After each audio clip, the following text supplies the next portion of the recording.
പ്രണയസാഗരം അദ്ധ്യായം 29.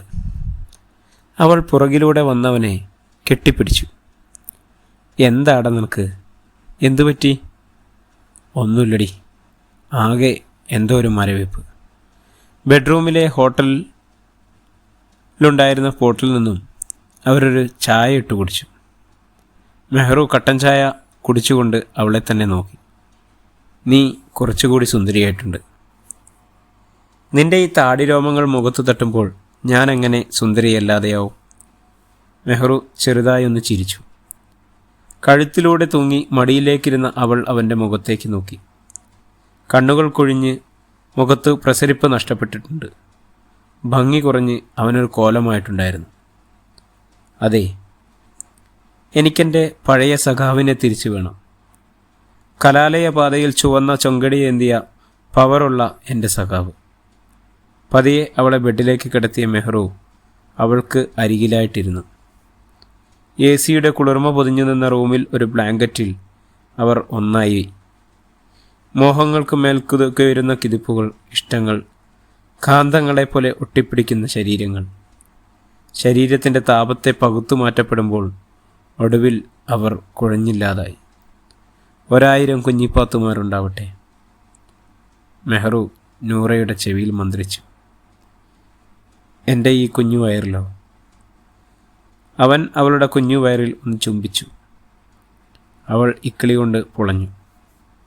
എൻ്റെ ജീവിതം ഓർക്കുമ്പോൾ എനിക്ക് പറയപ്പെട്ട പന്തിരുകുലത്തിൻ്റെ കഥയാണ് ഓർമ്മ വരുന്നത് മെഹ്റു. അത് ഒരു കഥയല്ല, ജീവിതമാണല്ലോ.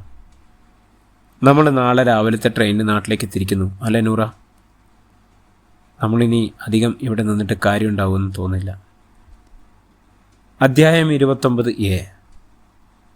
ഇക്ക, എനിക്ക് നാട് വിട്ടിട്ട് ഇങ്ങനെയുള്ള നിൽപ്പ് ഇനി ശരിയാവുമെന്ന് തോന്നില്ല. എന്താ സുറുമി നീ പറയുന്നത്? ഇപ്പോഴത്തെ അവസ്ഥയിൽ നമുക്ക് നാട്ടിലേക്ക് പോകാൻ കഴിയുമോ? എൻ്റെ ആങ്ങളെയല്ലേക്കാ, പിടിച്ച് തിന്നുകയൊന്നുമില്ലല്ലോ. ഈ ഒളിച്ചുകളി എനിക്ക് മടുത്തു. നമ്മുടെ കുഞ്ഞിനെയും കൊണ്ട് നാട്ടിലേക്ക് പോകുന്നു. ഇനി വരുന്നിടത്ത് വെച്ച് കാണാം. എവിടെ? നിൻ്റെ വീട്ടിലേക്കോ? അതെ, എൻ്റെ വീട്ടിലേക്ക് പോയാൽ ശരിയാവില്ല. നമുക്ക് വേറെ എവിടേക്കെങ്കിലും പോവാം, ഒരു വീട് വെക്കാം. നീ ഇങ്ങനെ ഒരു വിശ്വാസത്തിൽ നിൽക്കുമ്പോൾ എനിക്ക് ഒരു പ്രശ്നമില്ല. അതല്ല സുറുമി, എന്താ നമ്മുടെ അടുത്ത പരിപാടി? എന്തായാലും കുഞ്ഞിനെ കൊടുക്കുവാൻ തീരുമാനിച്ചിട്ടില്ല. അവർ നിയമപരമായി പോവുകയാണെങ്കിൽ പോയിക്കോട്ടെ. നിനക്ക് എവിടുന്ന് കിട്ടി ഇത്രയും ധൈര്യം? സാഹചര്യമാണല്ലോ നമുക്ക് വേണ്ട ധൈര്യം നൽകുന്നത്. നിങ്ങൾ ആ ഫോണൊന്ന് തരുമോ? എനിക്കൊന്ന് ഉമ്മയെ വിളിക്കണം. ഫോണിൽ അല്പസമയത്തെ മൗനത്തിന് ശേഷം ഉമ്മയുടെ ശബ്ദം കിട്ടു.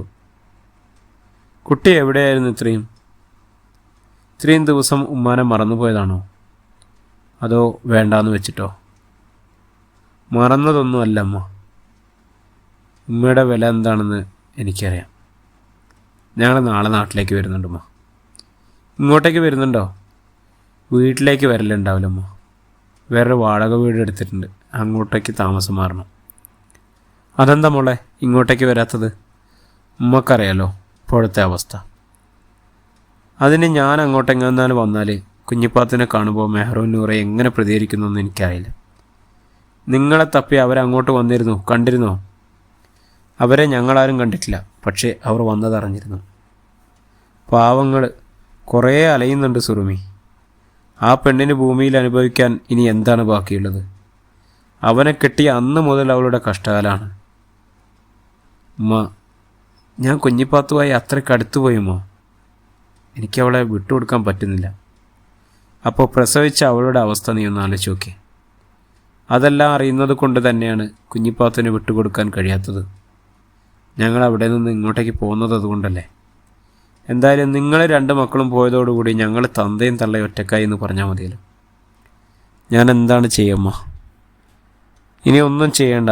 എൻ്റെ മോള് വരാൻ തീരുമാനിച്ചല്ലോ, വരാൻ നോക്ക്. ഫോൺ കട്ട് ചെയ്തപ്പോൾ റഫീഖ് അവളുടെ അടുത്തുണ്ടായിരുന്നു.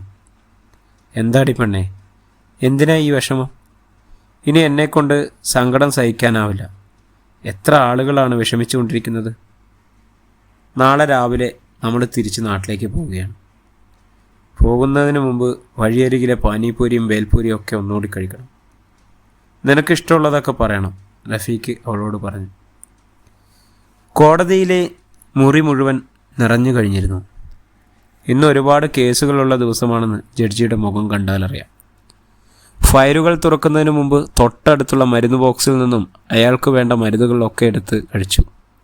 വക്കീലന്മാർ വാദത്തിന് മുമ്പ് അവരുടെ ഫയലുകളൊക്കെ ഒന്നുകൂടി തിട്ടപ്പെടുത്തി. ഗുമസ്തന്മാരുടെ മുഖങ്ങളിലൊക്കെ ഉത്കണ്ഠ നിറഞ്ഞു കാണാം.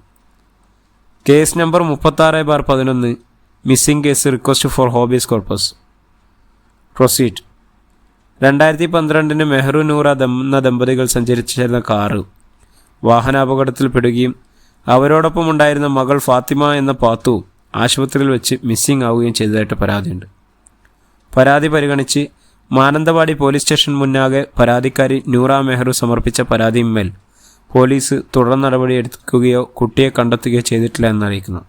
ആയതിനാൽ തുടർന്ന് ഹോബീസ് കോർപ്പസിന് വേണ്ടിയിട്ട് അപേക്ഷിക്കുന്നു.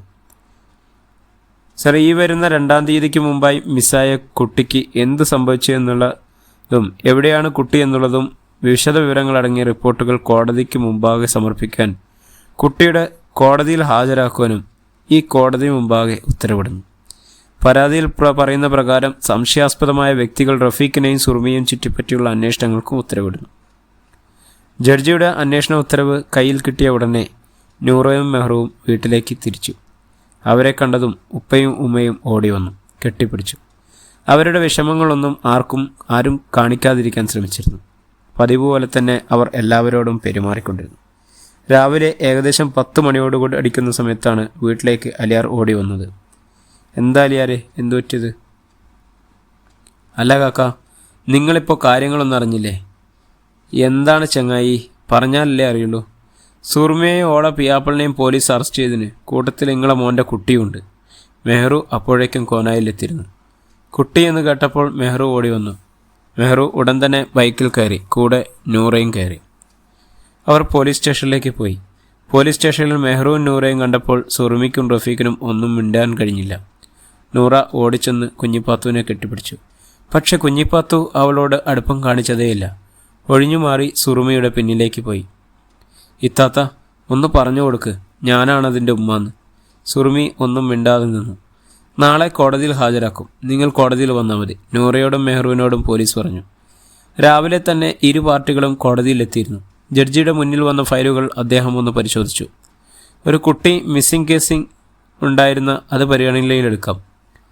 നൂറ മെഹ്റു ദമ്പതികളുടെ കുട്ടി കാണാതായതുമായി ബന്ധപ്പെട്ട് മാനന്തവാടി പോലീസ് അന്വേഷണ വിധേയമാക്കി കണ്ടെത്തിയ സുറുമിയെയും റഫീഖിനെയും കോടതി മുമ്പാകെ ഹാജരാക്കുവാൻ ആവശ്യപ്പെടുന്നു.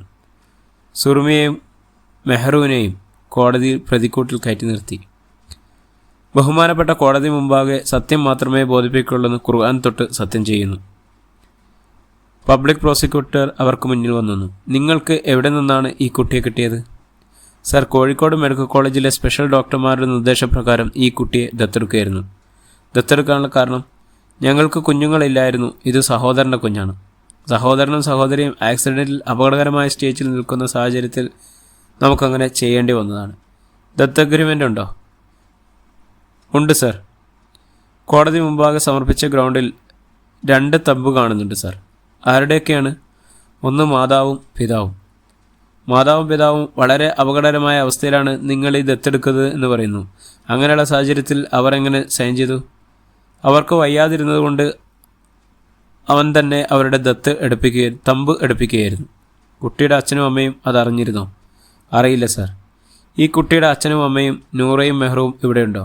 സർ, ഉണ്ട്. നൂറയും മെഹ്റുവും സാക്ഷിക്കൂട്ടിൽ കയറ്റി നിർത്തി. ഈ 2 തമ്പും നിങ്ങളിട്ടത് തന്നെയാണോ? അറിയില്ല സാറേ, ഞങ്ങൾ അബോധാവസ്ഥയിലായിരുന്നു. ഏകദേശം 6 മാസത്തോളം ഞങ്ങൾ കിടപ്പിൽ തന്നെ കിടക്കേണ്ടി വന്നു. സുറുമിക്കും റഫീഖിനും വേറെന്തെങ്കിലും പറയാനുണ്ടോ? സർ, മക്കളില്ലാത്ത ഞങ്ങൾക്ക് ഒരാശ്വാസമായിട്ടാണ് പാത്തു ഞങ്ങളുടെ ലൈഫിലേക്ക് കടന്നു വന്നത്. അവളെ പെട്ടെന്ന് തിരിച്ചു കൊടുക്കുക എന്ന് പറയുന്നത് ഞങ്ങളുടെ ലൈഫിൻ്റെ താളം തന്നെ മാറ്റിമറിക്കപ്പെടും, റഫീഖ് പറഞ്ഞു.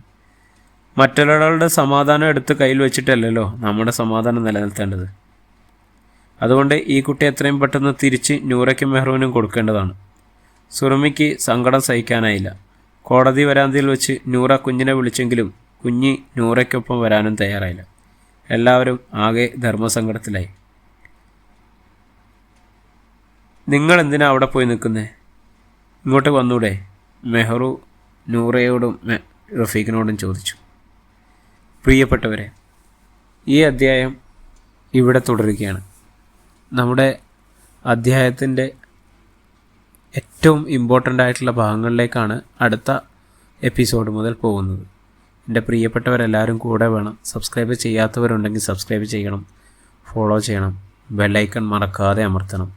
നിങ്ങളുടെ അഭിപ്രായങ്ങൾ എന്തു തന്നെയാണെങ്കിലും രേഖപ്പെടുത്താൻ മറക്കരുത്.